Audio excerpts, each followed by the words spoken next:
Zeg, Paaltje Poets, de laatste keer dat we elkaar hebben gesproken was in Oostenrijk. Het is inmiddels al bijna een half jaar geleden. Wat is er in tussentijd allemaal gebeurd? Nou, tussentijd is de Single Line 10 uitgekomen. Die is in april uitgekomen. Heeft het heel goed gedaan in het land. En tot ieders verbazing, als we straks op vakantie gaan, de zomerplaat van 2009, die doet nu weer fantastisch. Ja.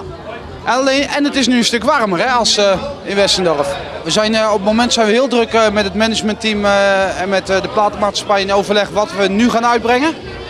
En we zijn in de studio al wel wat dingetjes aan het doen. En waarschijnlijk eind september, begin oktober, dat er wat nieuws uitkomt. We doen dit jaar geen kerstconcert.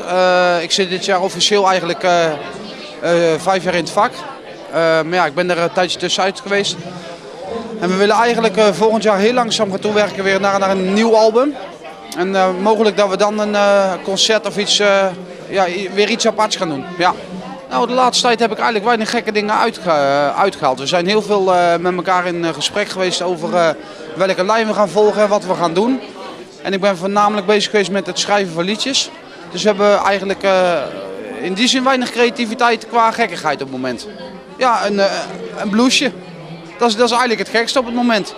Ja, we hebben natuurlijk 2009 hebben we de kerstsingle gehad. Dat was zelf geschreven. Wel op een bestaande melodie uit Duitsland, maar wel zelf geschreven.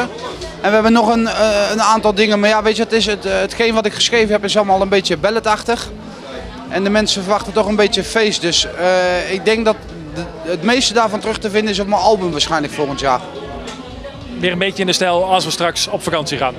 Ja, een beetje het feestpopachtig hè. Ja.